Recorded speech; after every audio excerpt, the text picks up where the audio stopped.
আসসালামু আলাইকুম। আমাদের সিঙ্গেল ফেজ মোটরের রানিং কয়েলটি ঢোকানো সম্পন্ন হয়েছে। এবার আমরা এটাকে চেক করব কীভাবে এটা মানে কাজের কোনো ত্রুটি আছে কিনা।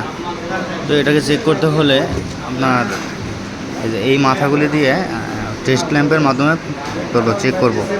এটা আমাদের ইঞ্জিনিয়ার রাজিম হোসেন মিঠুন এটাকে চেক করবে। আমরা তার সাথে দেখছি কিভাবে চেক করা যায়।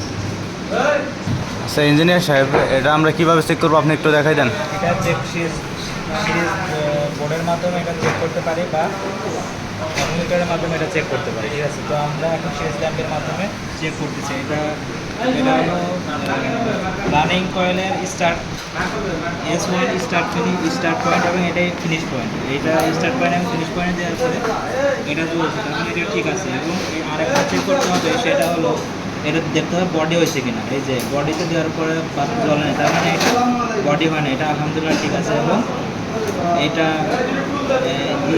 রানিং কয়েলের S2 স্টার্ট S2 এবং এটা রানিং কয়েলের এটা রানিং কয়েলের ফিনিশ পয়েন্ট। রানিং কয়েলের স্টার্ট পয়েন্ট এবং ফিনিশ পয়েন্ট ল্যাম্প মাধ্যমে চেক করার মাধ্যমে এটা বাতি জ্বলছে, তার মানে কি এটা সম্পূর্ণভাবে সঠিক হয়েছে। এবং এটা থেকে বডি হয়েছে, এটাও বডি হয়নি।